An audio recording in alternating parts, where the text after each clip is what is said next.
like it is the best place to introduce your friends to D&D. So what we have done is we have split the world into 5 regions and we have given each director a region. So the way we do stories is we do seasons. Last event, I literally saw people shivering when the BBG was like there, right?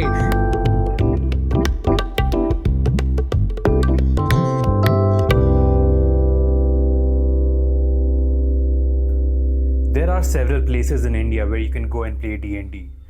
But to be part of a story, to be part of an ongoing arc, or to be part of a season, to be part of something which is bigger than just you going into a dungeon, or to be part of you going into a dungeon with your friends and exploring things, and yet it's still being part of an entire world which was created by a few good folks in Bangalore, that's something else. And this is what Smoke Bomb Studios have brought about via Living Chronicles. A living, breathing world with a continuously evolving story. They are doing their second ever D&D convention in Bangalore, and there are still a few seats left to get together and play D&D with your friends. If you're on the fence about what D&D is, if you want to try it out, and if you're in Bangalore on the 17th and 18th of May, go check it out, be part of a story. You don't have to be there on both the days, so just go check it out and check out what Living Chronicles actually is. I got to know about it by the people who started it, and then I joined the server, and the server is growing day by day and everybody's online almost all the time, and it's amazing. So anyway, check out my interview with Ashwin, and they hope to see you there. Whenever I go to Discord, I constantly see that somebody's in the chat. I mean, are you guys like up like 24/7? What's the scene over there in Living Chronicles? Nah, it is more of the thing of like, it's just, so this has like continued on. So we, at this point, we have worked on like 5 different West Marches, right? And one of the very core things, like the West March D&D, everything is like one side, right? The whole game community, all of that is. And on the other side is something known as, in the community, we call it Degen VC. Because it is, so essentially this idea, we like the mod team, we had an idea of like, basically the community should be so comfortable, right, that we can be able to like introduce anybody to D&D, right? Like people should be very chill, people should be able to express whatever opinions they want, and still like, you know, don't get into topics which are obviously painful, etc., etc.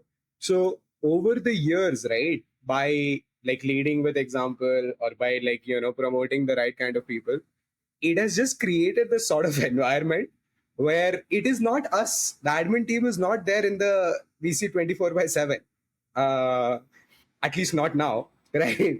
But there are people in the community who just like this space so much, right, who just like the friends that they have made so much, that usually you'll find like different time slots, people keep like coming and going, right? But it is like a, almost like a station, right? People are just like, in the day they'll just check in what's happening in the lobby. Like that's why like so much of my work is like just chilling. It's just these guys take care of it for me, right? Also, for the uninitiated, how would you define Westmarch in 2 or 3 sentences? Jesus. A West March is akin to a Netflix series, right?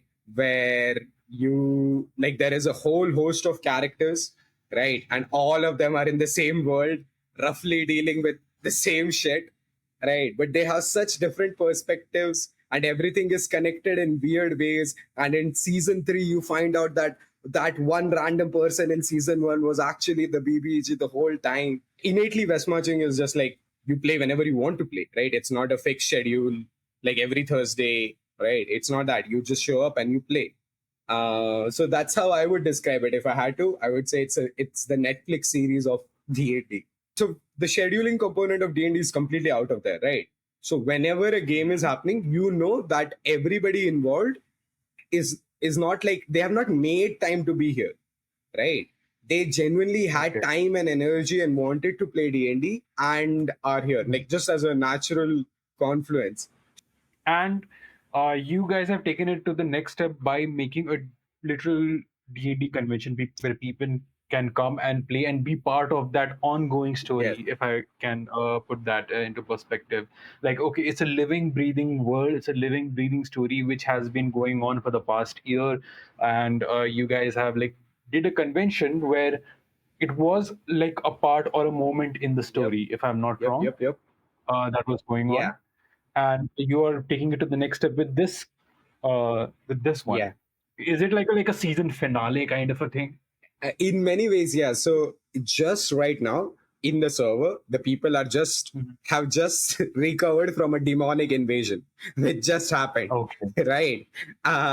So the so essentially, when I say recovered, there's a city, New Keep, right, which was the first city to ever be like released in the server and everything, that was invaded by Mhm. demons, and people have saved all the humans from there. That has already happened on the Mhm. server. Now, what's going to happen on the IRL convention is the retaliation. Now, the heroes are going to go Oh, in after the demons, right? Uh, okay. Paper or Amol, he is our like essentially story director, art director. He would, as he would like to call it, it is a devil may cry situation, right? Where heroes are gonna ride into New Keep and like just start. Uh, Okay. so There, it's gonna be like that. It's gonna be, since it's kind of like, okay, this is going to be a big retaliation. That's the hmm, D&D convention for a newbie who's just like, hmm, oh, I wonder what D&D is. Are they just going to be like, okay, literally a common person in D&D will just hand it out here. Here's an axe. Go kill that demon. like What kind of situation can they expect? so essentially all our convention, like the whole point of the convention, right, like the way we even advertise it to people, right, the tagline we use is like it is the best place to introduce your friends to D&D. We design Okay. it in such a way that it is beginner friendly, right, but not like Mhm. a 2 hour lecture of just me sitting here and teaching you telling you about it. You like it's designed to play along, right? So Yeah. essentially how it will happen in the convention, right, and even how it happened last time around, right, is the first thing that happens is like we the DMs, right, there are going to be 9 tables Yeah. running. The DMs will have a conversation with the person personally and be like, okay, what do you think your character is about, right, what are they, and if they're a new person, they're given prompts, right, like a small list of Mhm. prompts that they can just like use from, similarly to like any RPG that you have played, right, on like Mhm. Witcher, Baldur's Gate, etc., right, and they Yeah. can say their thing, and then what happens is the DM does the job of like we have very experienced DMs, right, they do the Yeah. job of connecting them and bringing them to the event status. So a newbie is like completely informed in their own personal way, right? Build up to their own like whatever their version is of the story. They can tell us that if they are just a commoner who has just picked an axe, right? Or they Mhm. can tell us that no, I'm a disgraced noble, like prince. I'm here to gain my honor back, and like whatever, whatever it is, there is space for it, right? Instead of having like Mhm. rigid systems there, what we have found is Mhm. more helpful is if we have experienced DMs and some prompts to help people out who are stuck. Essentially there are like there are in the server there are players, dungeon masters, directors, and then admins, right? So Okay. directors are like the highest level of authority that people interact with, and what the directors, Mhm. they are a director of a region, right? So what Okay. we have done is we have split the world into 5 regions, and we have given Mhm. each director a region, and that director directs that region. So if a player has Oh. some idea that they want to integrate, Mhm. right? Like the idea about the prince and everything, it might not work in one region, right? But that Mhm. director does not say no. All the directors, they work together, right, with the admin team's help. So it's essentially like no is never an answer. It's always like, oh, you want to do this, this is not the right place, but I can send you to the right place, right? That region has like a Game of Thrones vibe going on. This region is more sort of Mhm. Gangs of Wasseypur. So this is not Uh, like this is how we have like sort of themed the regions. There are different monsters in different regions, different magic items. Right. So the director mhm. is basically like a genuine, honest to God movie director. They direct Mhm. the story. And Okay. Yeah, and basically Uh, it flows down from there, from the director to the DM, from the DM to the okay. player. To the DM, to the player. Okay, okay. Coming to the Hmm. story, actually, what Living Chronicles is, because it used to be known by a different name when it Yes. started. And I know almost.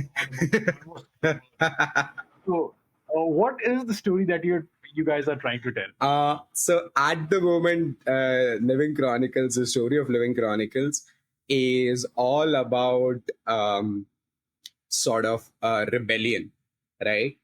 That is that is the core theme, right, in this season of the story. So the way we do stories is we do seasons, right? There is a story season, Yeah. and then we change it to like very similar to a series, right?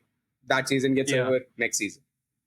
So currently the season that we are in, it's a story of rebellion, right? There is a small county which is rebelling against a greater kingdom. There are uh, in every region there are smaller groups who are being oppressed, who are rebelling against the greater powers in one way or another. Smaller people who are oppressed by certain type of monsters. Like it is just the core theme, right? And we try to like weave it in wherever in can. Like the actual story is kind of like crazy, right? Like it would take all of our this time if I had to like go into the story.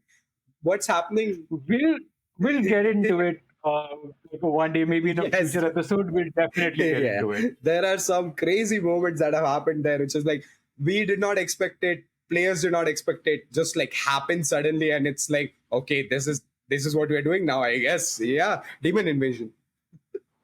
Yeah. Okay, that is awesome. Also, can you tell us a bit more about this event? What can newbies expect? Is it 1 day, 2 days? Do they have to be there both days? Is there anything big for the first day, or if I need to be, I can be here only for a certain amount of time? What all? Because it's D&D, it's so niche. Yeah. Most people don't know what to expect. Yes. I'll tell you the same answer that I've been telling everybody else, that Yeah. the event D&D in general is a mixture of like board games meet video games, right? So like a board game, you're sitting together and talking. Like a video game, there is a central story. That is all, Mhm. right? In the event itself, it's a 2-day event, right? Both are like the story continues across both days, but the events are designed in such a way, like similar to like Avengers Infinity War and Endgame, right? You can enjoy each movie separately, but together as a greater whole, they complete the arc, right? As for the details of the event, it is like a, again, D&D games take so much time, right? Especially with like new people to like explain everything. We didn't want to rush it, so it is a full 8-hour event, obviously with breaks. uh Mhm. the game the Food. game is only like 4 to 5 hours, right? uh Basically the people will be their characters will be introduced, then they will be introduced to the situation, and slowly they'll be introduced Mhm. into the, you know the devil may cry music will start playing, and uh, Ah, uh, let's go. demons will start coming at them. They will have their objectives, but essentially that is the general flow of the event, right? Mhm. There'll be breaks, and then after the game has been concluded, there is like a chunk of time for people to just cool down after. Or like sit with what has Yeah, happened. just like in that energy, right? Like just Mhm. simmer and be like, oh my god, what the fuck was that? uh Yeah. because I've realized, at least the team has realized, that is such a crucial part of D&D, right? Like that Mhm. 1 hour after the game, right, where you're just like, Yeah. what all fucking shit happened in the game, right? Let's just talk about it, because like even with online games, somebody has to go somewhere. Okay, guys, I'm off. I'll talk to you later, Yeah, and you don't get to like sit with what just happened. that is like, and the power of meeting people in person, right, is like Mhm. they're there in front of you. You can see their expressions, you can see like their body language as they're Yeah. like, I last event I literally saw people shivering when the BBG was like there, right? It is truly such a great experience. And even better, what it allows you to do, that cool down time, is it allows you to make like friends who are close by, right? That is the big point of the convention. Like, we could do this as a fucking Google Meet, right? The reason we do it IRL is so people can talk and be like, oh, like, you are here. And then last time also, from the last event, 2 IRL campaigns sprouted out, right? Because Oh my people God, that's awesome. like met each other and like were able to, like, from like essentially spring out from there. Like, that's what we are hoping to do. Like, that is what all of this is about. You come, you make friends, you find other nerds who like this niche thing as much as you do. Yeah. And Yeah. And honestly, like, unfortunately, like, I wish I could be, like, I so want to be this, because, like, this is the kind of thing that, like, I am more attracted towards. Like, okay, there's something going on. I make a character. Maybe I die. Maybe I survive. But I'm not there from next session onwards. The story can continue on without me. Which I'm assuming that's how it happens in the West March as well. Like, people constantly are coming in and out with different characters. I'm assuming. Yep. And which awesome. There's so much less pressure on that. Considering that. Lastly, where is this convention taking place, and where can people reach out to you guys for any like questions? Yeah, conventions happening at the beautiful venue of our friends at Reroll Underline Center in Indranagar, Bangalore, obviously. And if people want to reach out to us for booking tickets, just talking, dude, just come and spectate. If you don't want to play, I'm coming. We are completely chill. Love to meet you. If you want to reach out for any of these purposes, Instagram, we have a handle called smokebomb.studios. You can find us there on our server, right? Living Chronicles. If you're on Discord, you can find us there. Or just shoot me a message on WhatsApp, anywhere. I am just happy to be introducing new people to D&D. You guys can @ Smoke Bomb Studios everywhere. So, just bombard them with that. Hope you enjoyed that conversation. Please consider subscribing and following Smoke Bomb Studios, as well as my channel Aman HK, aka The Products of Thought. And I have more in store for you in the coming weeks. More interviews, more reviews, more actual plays, more audio drama, so many stuff going on. So consider subscribing, and I'll see you in the next one.